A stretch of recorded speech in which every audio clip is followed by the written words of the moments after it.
Hello dear student, let's start with our chapter number 1 tracing changes through a 1000 year. बच्चों, chapter शुरू करने से पहले ये समझ लो कि इस चैप्टर का मतलब क्या है। बच्चों, चैप्टर का मतलब है इस चैप्टर में हम चेंजेस देखेंगे कि कैसे टाइम के साथ बच्चों सोसाइटी में अलग अलग चीज़ों में चेंजेस आए हैं बच्चों।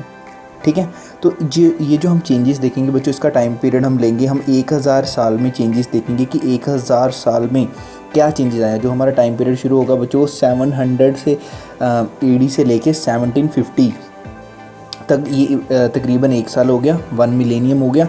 ठीक है, तो हम इस 1 मिलेनियम में या 1000 ईयर्स में देखेंगे कि कैसे डिफरेंट चीज़ों में डिफरेंट चीज़ों में, कुछ वर्ड्स में, टर्मिनोलॉजीज़ में, मैप मेकिंग में, डिफरेंट चीज़ों में कैसे चेंज आता है बच्चों। क्योंकि हिस्ट्री का मतलब ये, जब हम ट्रेस करते हैं बच्चों, किसी ट्रेस करने का मतलब जब हम ढूंढते हैं कि ये चेंज कैसे आया था या कैसे आया है, तो इसी चीज़ को बच्चों हम कहते हैं हिस्ट्री। ठीक है, जिसमें हम चेंज के बारे में पढ़ते हैं। चलो बच्चों, चैप्टर शुरू करते हैं। चैप्टर शुरू करते हैं बच्चों। इस चैप्टर में, इस बुक में, इस चैप्टर में हम मिडीवल इंडियन हिस्ट्री के बारे में पढ़ेंगे। आप सभी को पता है कि हम इंडियन हिस्ट्री को 3 पार्ट्स में डिवाइड करते हैं: Asian Indian history, medieval Indian history और मॉडर्न इंडियन हिस्ट्री। तो हमारा जो फोकस रहेगा वो मिडीवल इंडियन हिस्ट्री में रहेगा, जिसमें हम देखेंगे कि कैसे नए किंगडम एमर्ज हुए, कैसे ट्रांजिशन आया, चेंजेस आए अलग अलग चीज़ों में। ठीक है, और टाइम पीरियड आपको पता है 700 से 1750 तक। चलो बच्चों, जो ये बुक के ऑथर हैं, जिन्होंने ये बुक 7th क्लास की बुक लिखी, तो उन्होंने ना बच्चों इस चैप्टर की शुरुआत की थी, या इस चैप्टर बुक की शुरुआत की कि मैप से। उन्होंने बताने की कोशिश की कि कैसे जो पहले मैप बनते थे और जो बाद में मैप बनने शुरू हुए, उनमें कैसे चेंजेस आए। ठीक है, तो बच्चों मिडिवल पीरियड में जो हम स्टार्टिंग करते हैं और हम देखते हैं कि जैसे जो मिडिवल टाइम था ना, उसमें बच्चों एक जो आर्ट मेकिंग की आर्ट ऑफ मैप मेकिंग था, कि जो मैप बनाने की प्रक्रिया थी, या जो जैसे मैप बनाए जाते, वो बहुत ही बच्चों फेमस था। ठीक है, तो जो मैप बनाए जाते थे, इसको कहते थे बच्चों कार्टोग्राफी। ठीक है, और जो इन मैप्स को बनाता था उसको कहते थे कार्टोग्राफर।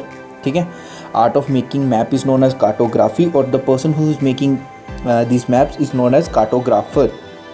ठीक है, तो इसकी वजह से हमें बच्चों डिफरेंट डिज़ाइन के मैप्स मिलते हैं। ठीक है, तो हम कुछ 2 फेमस मैप्स की बात करते हैं, जिससे हम डिफरेंस पता करने की कोशिश करेंगे। पहला मैप था बच्चों जो बनाया गया था अल इद्रिसी। जो अल इद्रिसी थे वो एक अर्बन कार्टोग्राफर थे, जिन्होंने अपना मैप बनाया था 1154 में। ठीक है, इस मैप की मैं आपको फ़ोटो दिखाता हूँ। ठीक है, इस मैप की ये है वो मैप। ठीक है, जो अल इद्रिसी ने बनाया है। ठीक है, तो ये थोड़ा मैप ना ऑड सा लगता है, हमें इसको देख के पता नहीं लगता है कि ये यार इंडिया है, कहाँ है ये इंडिया। ठीक है, ये मैप ना उल्टा है बच्चों। हमने जैसे हम आज अपना इंडिया का मैप देखते हैं, ठीक है, तो उसमें हमें साउथ पोर्शन नीचे को दिखता है, डाउन साइड को, पर इस मैप के अकॉर्डिंग जो इंडिया का साउथ है ना, वो ये है बच्चों। मतलब कि ये है बच्चों इधर, मतलब कि सदर्न पॉइंट जिसको आप कन्याकुमारी कहते हो, ये है श्रीलंका। ठीक है, तो ये है। तो इस अब मैप के अल इद्रिसी के मैप के बारे में बताते हैं। तो इस मैप में क्या था, जो साउथ पोर्शन था वो बच्चों टॉप की ओर था। ठीक है, इसमें बच्चों स्मॉल सेक्शन, जो ये बहुत बड़ा एक लार्ज मैप था, ठीक है, उसका एक स्मॉल सेक्शन को इस मैप में दिखाया गया है। ठीक है, तो बच्चों ये जो मैप थे ये सिर्फ ना ज्योग्राफी को पोर्ट्रेट करता था। इसमें कोई ना ही इमेज था, ना ही कोई टेक्स्ट वगैरह थे जो हम समझ पाएँ। और जो लिखा भी हुआ है ना, इसके जो नेम लिखे हुए हैं बच्चों, ये पर्शियन में लिखे हुए हैं। ठीक है, तो इस मैप को बच्चों 1154 में बना था। अगली 3 सेंचुरीज तक इसको बहुत ही एक्यूरेट मैप माना जाता था कि ये मैप बिल्कुल सही है। ठीक है, 3 मतलब 14-15 सेंचुरी तक इस मैप को एक्यूरेट माना जाता था। पर बच्चों उसके बाद एक और जियोग्राफर आते हैं। ठीक है, और एक न्यू मैप बनता है 1720 में, किसके द्वारा, एक फ्रेंच कार्टोग्राफर थे, जिनके द्वारा ये मैप बनाया जाता है, जो अल इद्रिसी के मैप से बिल्कुल ही डिफरेंट होता है। मैं आपको वो मैप दिखाता हूँ। इस मैप को देख के थोड़ी ना इंडिया वाली फीलिंग आ रही होगी कि इंडिया जो है, मतलब ये इंडिया है। ठीक है, ये इंडिया का साउदर्न पार्ट है, ये श्रीलंका है। ठीक है, तो ये मैप आज के मैप से रिजेंबल करता है बच्चों। आज के जो इंडिया के मैप हैं, हम इसको इंडिया को भी आज ऐसे ही देखते हैं, हम अल इद्रिसी वाले मैप के अकॉर्डिंग नहीं देखते हैं। तो ये बच्चों डिफरेंस आया 600 साल में। जो पहला मैप था वो 1154 में आया था, और दूसरा जो मैप था वो 1720 में आया था। तो बच्चों ये 600 साल में जो डिफरेंस आता है बच्चों, ये मैप मेकिंग में। तो इससे पता लगता है कि कैसे चेंज आया, कैसे पहले जो लोग थे उनको ज्योग्राफी के एरिया के बारे में इतना नहीं पता था, पर धीरे धीरे टाइम के साथ जैसे जैसे उनको ज्योग्राफिकल एरियाज़ के बारे में, डिफरेंट ज्योग्राफिकल एरियाज़ के बारे में पता लगता है, तो वो इन चीज़ों को अपने डॉक्यूमेंट्स के ऊपर उनको रिकॉर्ड करते हैं, ठीक है। और हमें आज जब हम इन चीज़ों को हम देखते हैं तो हमें ये चेंज का पता लगता है कि कैसे जो चेंज है वो आया इन चीज़ों में, सोसाइटी में या हर एक चीज़ में, ठीक है। तो बच्चों जो ये हम चेंज देखते हैं, तो चेंज को देखने के लिए हमें सबसे पहले बच्चों उस चीज़ को कंपेयर करना पड़ता है किसी चीज़ के ऊपर। जब हम दो चीज़ों को कंपेयर करते हैं, ठीक है, तो तभी हमें चेंज का पता लगता है। अगर हम दो चीज़ों को कंपेयर नहीं करेंगे तो हमें उसमें क्या चेंज है, चेंज का पता नहीं लगता है बच्चों, ठीक है। तो जो बच्चों ये सेकंड मैप था, इसमें एक कन्नौज यूपी वाला एरिया है, ठीक है, उसको भी मेंशन किया गया है, ठीक है। ये जो मैप था, इसमें ये मैप यूरोपियन सेलर्स यूज़ करते थे। और बच्चों एक एटलस थी जिसका नाम है नोवियो, ठीक है, वो किसके द्वारा बनाई गई थी, ग्यूलियम आई इल्स, इसका नाम, इनका नाम याद रखना है बस, ठीक है।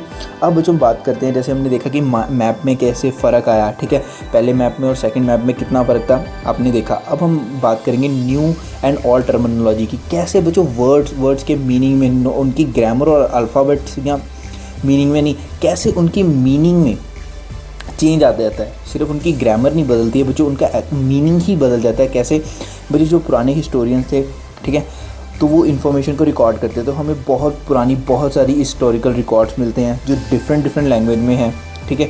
तो और जो वो ना बच्चों कंसिडरेबली चेंज हो गए हैं, उनके मीनिंग्स चेंज हो गए हैं, जो हमें आज चीज़ें मिलती हैं। तो जिस मीनिंग से उन्होंने वो चीज़ लिखी थी, आज उनके मीनिंग कई बहुत ज़्यादा चेंज हो गए हैं। देखते हैं, जैसे बच्चों इंडिया की बात करते हैं, सिर्फ एक टर्म की बात करते हैं, इंडिया। तो बच्चों आज हम जब इंडिया के बारे में बात करते हैं तो हमारे कंट्री का मैप बनता है ना, ऊपर जम्मू कश्मीर, नीचे सदर्न केरला, तमिलनाडु है, साइड में गुजरात है, इधर नॉर्थ ईस्ट है, ईस्टर्न स्टेट्स हैं। तो ये तो आज हम जब इंडिया की बात करते हैं तो हम कहते हैं कि ये हमारा इंडिया है। इंडिया को हम हिंदी में क्या कहते हैं, हिंदुस्तान कहते हैं, ठीक है। पर बच्चों जिस हिंदुस्तान का मतलब पुराने टाइम पे कुछ और था, पर आज के टाइम पे हिंदुस्तान का मतलब है इंडिया और इंडिया का मतलब है हिंदुस्तान। पर बच्चों पुराने टाइम पे एक क्रॉनिकलर थे, ठीक है, जिनका नाम था मिनाज ए सिराज, ठीक है। क्रॉनिकलर का मतलब होता है जो एक तरह के हिस्टोरियन जो एक तरह की टाइमलाइन लिखते हैं, ठीक है, या कोई चीज़ लिखते हैं एक सीरीज़ में, डेट वाइज कोई चीज़ लिखते हैं, ठीक है।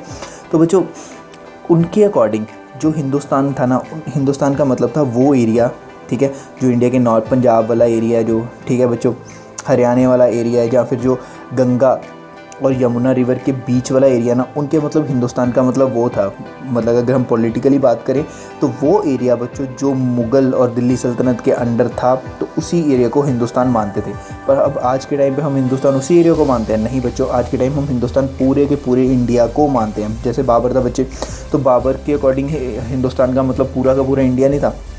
बाबर के अकॉर्डिंग इस वर्ड का मतलब था कि वो इस जोग्राफिकल एरिया में फ़ोना, जो इस एरिया का फ़ोना होता है ना बच्चों, फ़ोना होता है जो लोग यहाँ पे रहते हैं, उनको डिस्क्राइब करने के लिए इस वर्ड का यूज़ होता था हिंदुस्तान के।